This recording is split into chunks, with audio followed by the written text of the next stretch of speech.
দেখো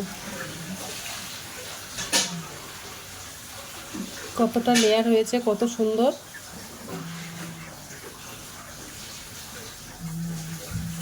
হ্যালো বন্ধুরা, তো আমি আজকে আবার অন্যদিনের মতো নতুন একটা রেসিপি নিয়ে এসেছি। আজকে রেসিপি হচ্ছে 1000 লেয়ার যুক্ত চিকেন কচুরি। তো চলো আমি কিভাবে বানাই, তোমরা শেষ পর্যন্ত ভিডিওটা স্কিপ না করে পাশে থেকে দেখার জন্য অনুরোধ রইল। তো চলো শুরু করি। তো প্রথমে দেখো আমি এই কচুরিটা বানাতে দেখো আমার ময়দাটা লাগবে। তো আমি এই বাটির 1 বাটি ময়দাটা নিয়েছি। এর মধ্যে 300 গ্রাম ময়দাটা আছে, তো ময়দাটা দিয়ে দেবো গামলাটার মধ্যে। ওর মধ্যে একটু লবণ দিয়ে দেব। ওর মধ্যে আমি 1 চামচ ঘি দিয়ে দেবো। ঘি দিয়ে ভালো করে ময়ামটা দিয়ে নেব।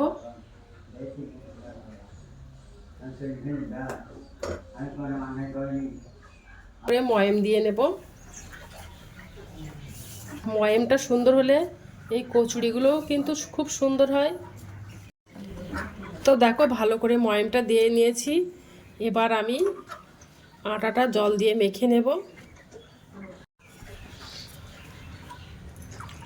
আর অল্প অল্প করে জলটা দেবো, একসঙ্গে অনেকটা জল দেব না, দিলে আটার ডোটা নরম হয়ে যেতে পারে।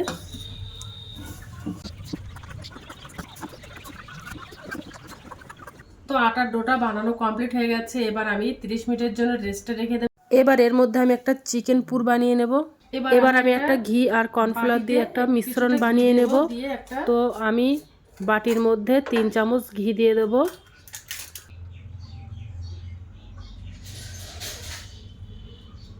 তিন চামচ ঘি নিয়ে নিয়েছি আর কর্নফ্লাওয়ার নিয়ে নেব 3 চামচ।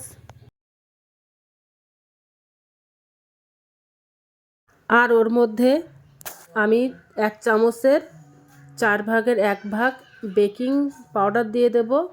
দিয়ে ভালো করে মিশিয়ে নেব। আর একটু শক্ত করে করে নেব, একেবারে নরম করে নেব না মিশ্রণটা। দেখো একটা ব্যাটার বানিয়ে নেব।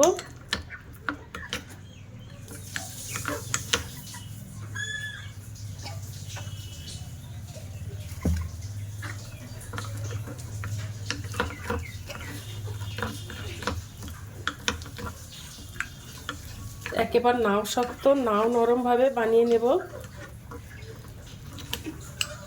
দেখো কিভাবে বানিয়ে নিচ্ছি। বেকিং পাউডার আর কর্নফ্লাওয়ারটা দিলে একদম ক্রিস্পি হয়, খাস্তা মুচমুচে হয়, তার জন্য এটা দিয়ে দিলাম। দিয়ে আমি কিছুক্ষণের জন্য ফ্রিজে রেখে দেব। তো দেখো বানানো হয়ে গেছে। দেখো মিশ্রণটা বানানো হয়ে গেছে। এবার আমি পুরগুলো বানিয়ে নেব। তো আটার ডোটা 30 মিনিটের জন্য রেস্টে রেখেছিলাম। এবার আমি আটার ডোগুলো ভালো করে মিশিয়ে এবার আমি লেচি কেটে নেব।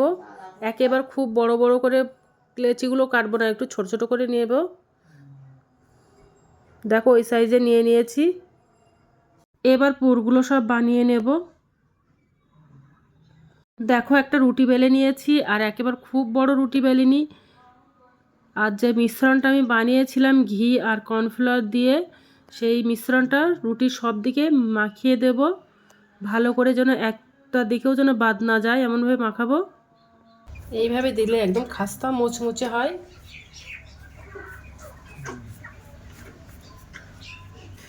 তো দেখো ওটা লাগিয়ে দিয়েছি। এবার আমি ভাঁজ করে নেব।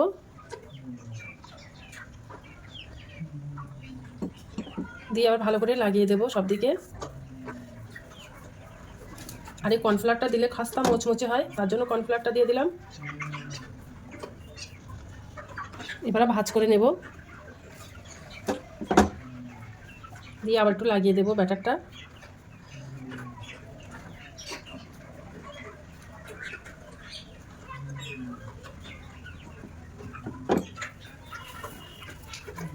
এইভাবে দিয়ে আমি 15 মিনিটের জন্য আবার রেখে দেবো রেস্টে, তারপরে আবার বানাবো। আর বাদ বাকিগুলো আমি এইভাবে বানিয়ে নেব। দেখো এইভাবে বানিয়ে নেব। তো দেখো 4টে এইভাবে বানিয়ে নিয়েছি। এবার আমি 15 মিনিটের জন্য রেস্টে রেখে দেব। আর এর মধ্যে আমি একটা চিকেনের পুর বানিয়ে নেব।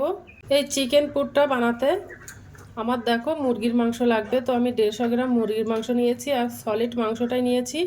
এই মাংসটা আমি সিদ্ধ করে নেব। তো দেখো কড়াইতে দিয়ে সিদ্ধ করে নেব। তো দেখো চিকেনগুলো সব সিদ্ধ করে নিয়েছি। এবার আমি চিকেনগুলো হাত দিয়ে একটু ছাড়িয়ে নেব, ছাড়িয়ে ছোট ছোট করে নেব। তো দেখো মাংসগুলো হাত দিয়ে সব কুচিয়ে নিয়েছি। এবার আমি এই মাংস দিয়ে একটা পুর বানিয়ে নেব। প্যানটা গরম হয়ে গেছে, ওর মধ্যে একটু সাদা তেল দিয়ে দেব। দেখো দুটো পেঁয়াজ আমি কিউব সাইজ করে কেটে রেখেছিলাম। তো তেলটা গরম হয়ে গেছে, ওর মধ্যে দিয়ে দেব।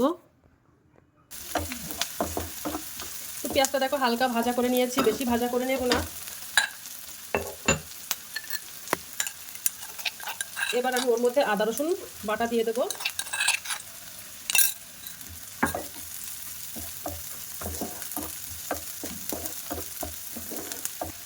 এবার যে চিকেনটা কুচিয়ে রেখেছিলাম সেই চিকেনটা দিয়ে দিলাম,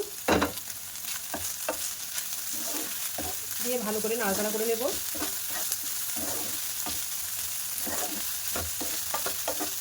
এর মধ্যে বেশি মশলা দেব না।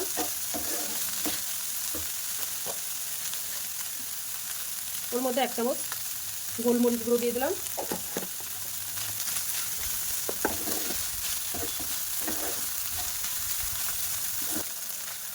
একটু লবণ দিয়ে দেব।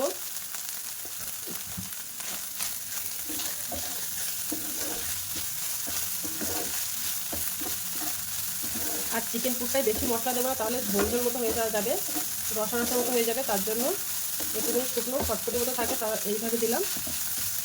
অল্প মশলা দিয়ে রান্নাটা করব। আর ওর মধ্যে আমি একটু ক্রিম দিয়ে দেব।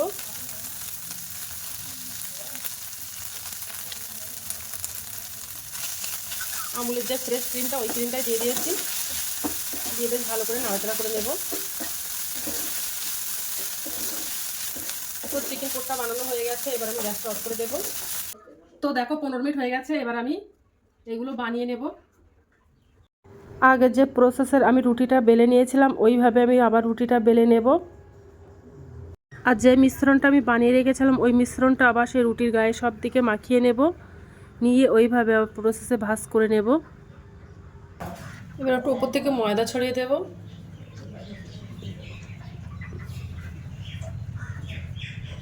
দিয়ে এইভাবে ভাঁজ করে দেব আগের মতো করে।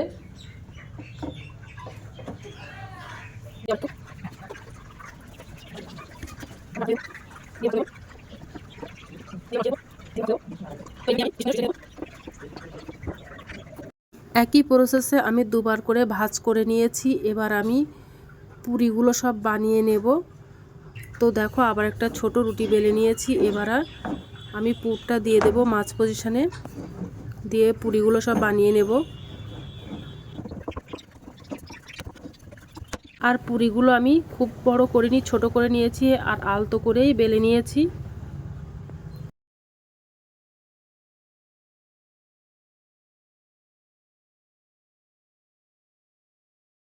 তো পুরটা দেওয়া হয়ে গেছে, এবার আমি সব সাইডে জল দিয়ে দেব, যেন জোর লেগে যায় ভালোভাবে, যেন ভাজার সময় না ছাড়িয়ে যায়, পুরগুলো না বেরিয়ে যায়, তার জন্য। এবার পুরগুলো বেশ মুড়ে দেব ভালো করে, যেন বেরিয়ে না যায় পুরগুলো, এমনভাবে মুড়ে দেব।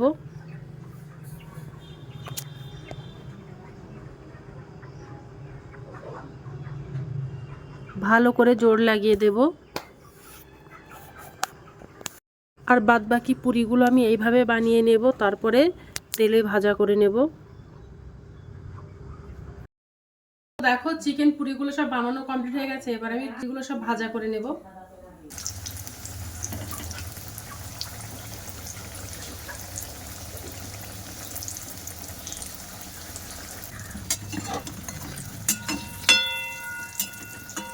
তো পুরিগুলো সব ভাজা করা কমপ্লিট হয়ে গেছে, এবার আমি পুরিগুলো সব তেল থেকে তুলে নেব। তো দেখো পুরিগুলো সব বানানো হয়ে গেছে, কত সুন্দর হয়েছে। তো দেখো কত সুন্দর হয়েছে, লেয়ার হয়েছে। তো তোমাদেরকে এবার একটা ভেঙে দেখাবো, দেখো কত সুন্দর লেয়ার হয়েছে। দেখবো যে কেমন হয়েছে। আর একদম এটা বেকারি স্টাইলের হয়েছে, দেখো কতটা লেয়ার হয়েছে।